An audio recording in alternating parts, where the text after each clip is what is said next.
Hello! Welcome to my confinement. Pour ma part, le confinement se passe assez bien. J'ai la chance d'être confinée dans de bonnes conditions matérielles dans mon appartement à Villeurbanne et d'être dans d'assez bonnes dispositions psychologiques. J'ai bon moral, j'essaie de rester dynamique et active au quotidien. J'ai une devise en 3 lettres, PQR. Alors attention, hein, il ne s'agit pas du PQ dont vous dévalisez actuellement les rayons des supermarchés, mais il s'agit de bien d'autres choses. Je vais vous expliquer. P pour positiver, j'essaye de voir le verre à moitié plein plutôt qu'à moitié vide et d'évacuer toutes les frustrations liées à tous les projets annulés, reportés, suspendus. J'essaye vraiment d'être dans l'ici et maintenant. Qu'est-ce que je peux faire aujourd'hui pour me sentir bien, pour savourer l'instant présent? Prendre un moment de soleil sur mon balcon, écouter de la musique, prendre le temps d'avoir des nuits plus longues, dormir, toutes ces petites choses qui, dans mon quotidien habituel, soit me paraissaient totalement anodines, soit au contraire toutes ces choses que je n'avais pas le temps de faire car je courais après le temps. Q pour le questionnement. J'essaye de questionner l'actualité au quotidien, l'actualité dont on est abreuvé par les réseaux sociaux, par les chaînes d'infos en continu, ou l'actualité dont on s'abreuve à l'insu de notre plein gré, puisqu'on est scotché à nos écrans. J'essaye de prendre du recul par rapport à ça et d'analyser les informations que je vois, que j'entends. On parlera un peu plus tard dans la vidéo des fake news. R pour relativiser. Je pense à toutes ces personnes qui sont confinées dans des conditions indignes, dans des appartements insalubres, que ce soit en France ou à l'étranger. Toutes ces personnes qui n'ont pas accès à l'eau courante, ni à l'électricité. Toutes ces personnes qui sont vraiment dans des conditions matérielles précaires. Toutes ces personnes pour qui ce que nous considérons comme la base, elles le considèrent comme du luxe, voire du grand luxe. Je pense à toutes ces personnes et ça m'amène à apprécier d'autant plus ce que j'ai. Un petit instant de gratitude et un petit instant de pensée solidaire pour ceux qui n'ont pas grand-chose. Sans transition aucune, je ne vais pas vous raconter ma vie dans toute cette vidéo, donc j'ai décidé d'inviter certaines amies à partager leur expérience du confinement, comment elles le vivent, quelles sont les stratégies qu'elles ont mises en place pour se sentir mieux, pour éviter l'ennui, pour garder le moral.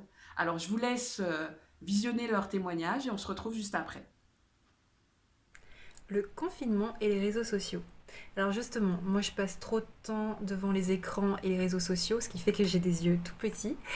Je pense que les réseaux sociaux avec le confinement ont un peu changé. Pas fondamentalement, mais disons que comme notre rapport au temps a changé, alors ça veut dire que forcément, enfin en tout cas moi ce que j'observe pour moi, c'est que mon interaction avec les autres sur les réseaux sociaux ont aussi évolué. C'est-à-dire que j'ai des amis qui étaient à l'étranger par exemple, à qui j'écris très peu ou plus en mode WhatsApp, histoire de faire coucou.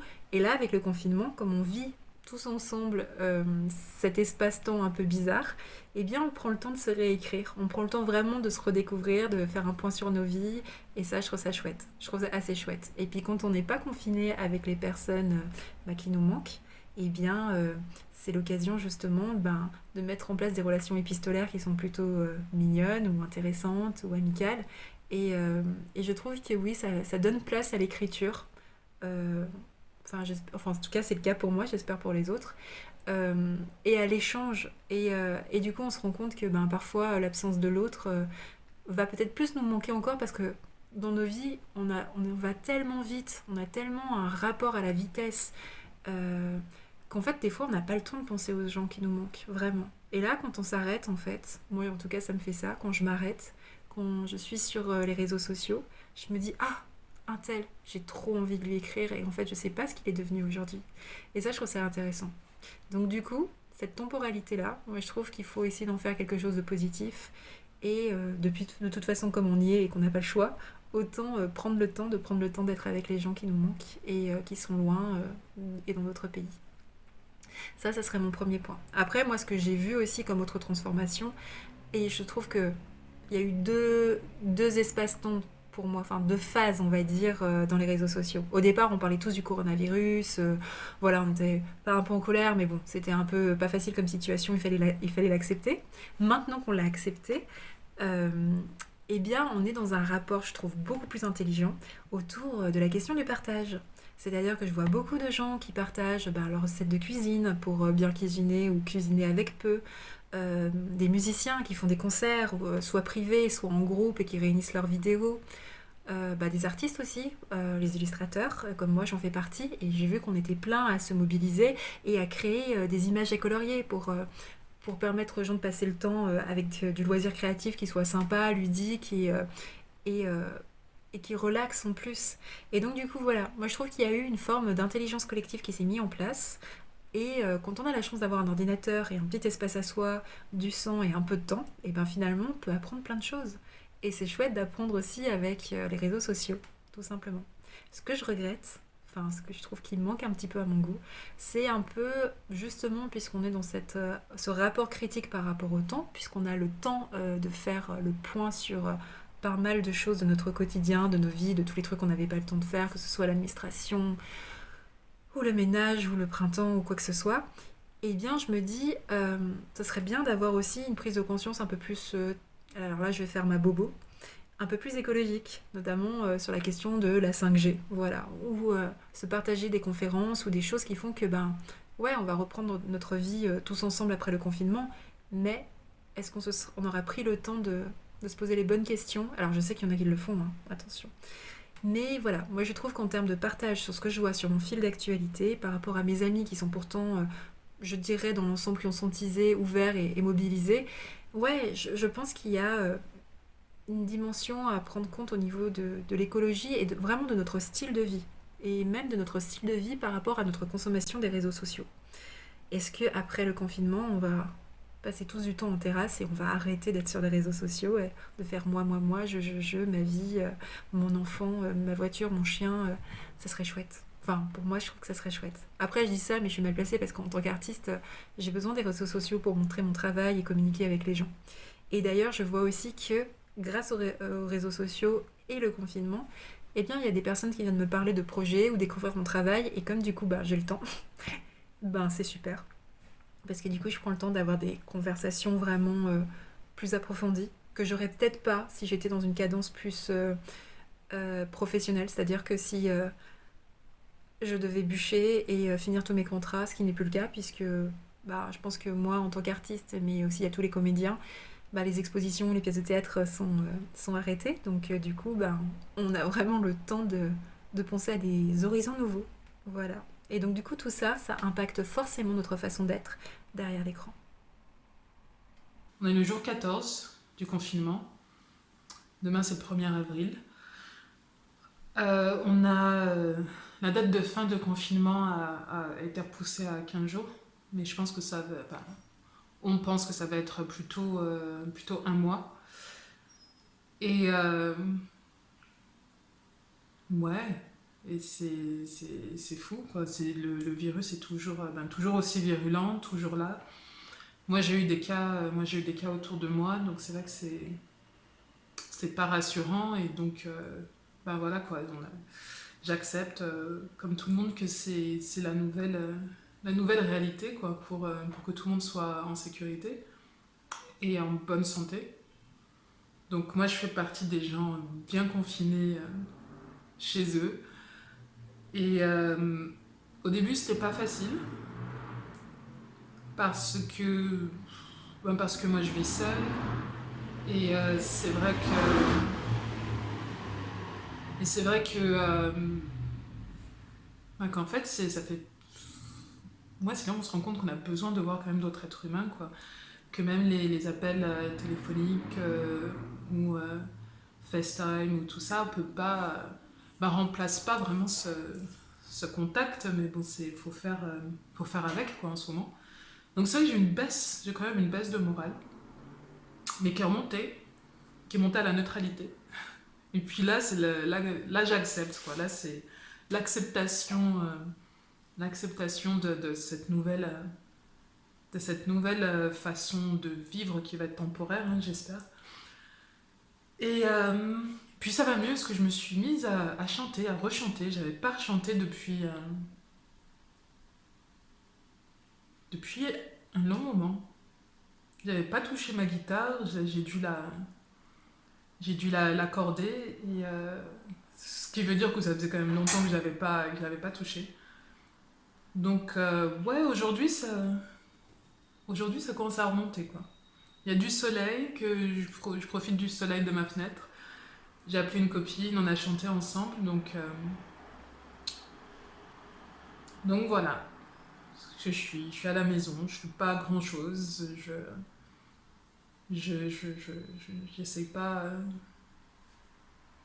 Voilà, pour l'instant j'accepte et puis je me mets pas de pression de waouh, il faut que je fasse ça, ça, ça. Je me dis bon, les choses viennent et voilà, et les choses viennent naturellement. Voilà. 15 jours plus tard, j'ai enfin retouché ma guitare, donc on verra ce qui va se passer dans un mois. En tout cas là, c'est plus, je suis plus dans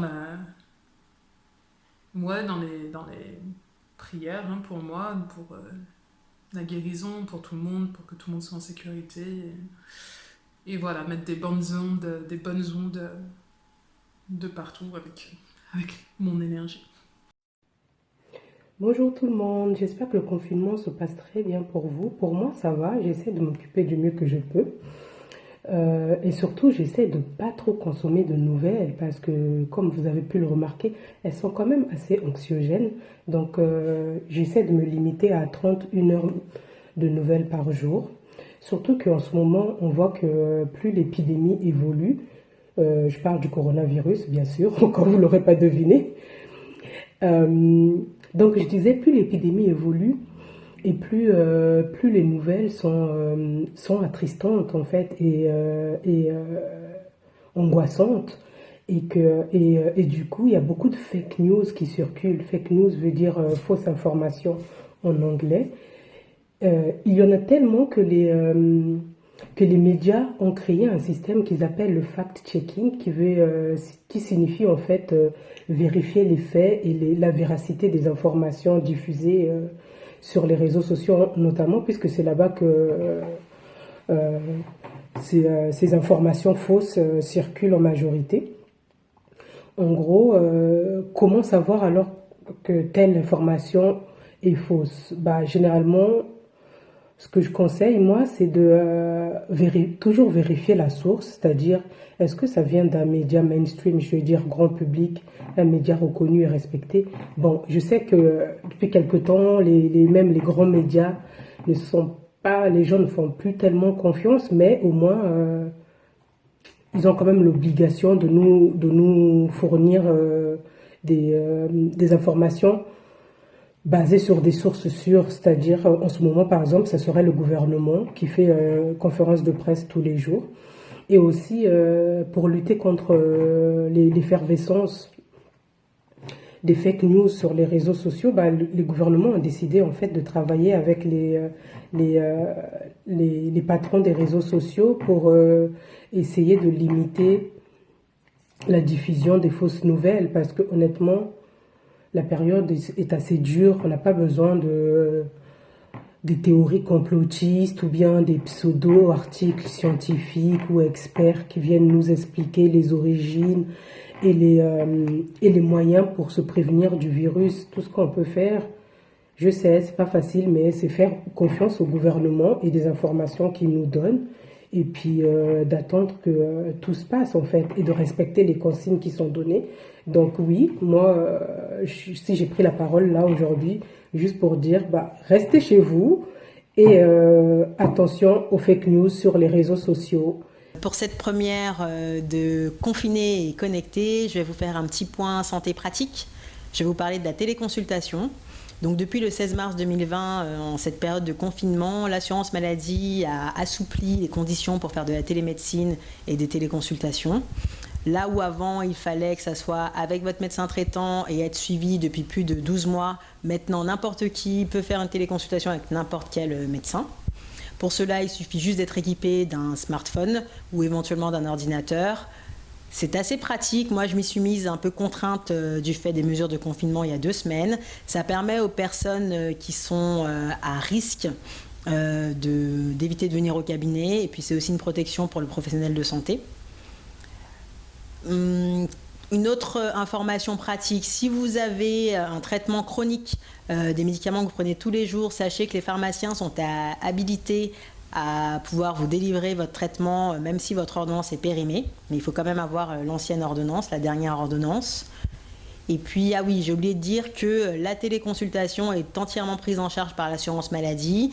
Du coup, vous n'avez rien à payer. C'est la sécurité sociale qui rémunère directement le professionnel de santé. Voilà, j'espère que ces informations vous auront été utiles. Je vous souhaite de prendre soin de vous, restez chez vous, restez connectés en cette période de confinement et profitez aussi pour vous reconnecter à vous-même. Confinés mais connectés. Merci à Anya, Yolanda, Vitrol, Karine pour leur témoignage. Merci à Noulé pour le montage. J'ai une grosse pensée pour toutes les personnes qui sont confinées car incarcérées, qui sont confinées car enfermées dans des relations toxiques, qui sont confinées car enfermées dans des modes de fonctionnement dysfonctionnels, dans des schémas de souffrance. Une grosse pensée pour toutes ces personnes qui vivent, même en dehors de période de confinement, cette souffrance et ces difficultés. J'ai une pensée pour mon amie que j'appelle la baronne, elle se reconnaîtra. Entre le temps où j'ai filmé l'introduction et le temps où j'ai filmé la conclusion de cette vidéo, il s'est écoulé quelques minutes, et en l'espace de quelques minutes et d'un coup de téléphone, j'ai appris le décès du père de cette amie. Donc j'ai une grosse pensée pour elle et pour toutes les personnes qui sont dans la douleur et dans la tristesse en ce moment. Prenez soin de vous, prenez soin de votre proche. Distanciation physique ne signifie pas distanciation sociale. Gardez le contact avec les personnes que vous aimez. Prenez de leurs nouvelles. Prenez soin de vous. Merci. Prenez soin de vous et à bientôt.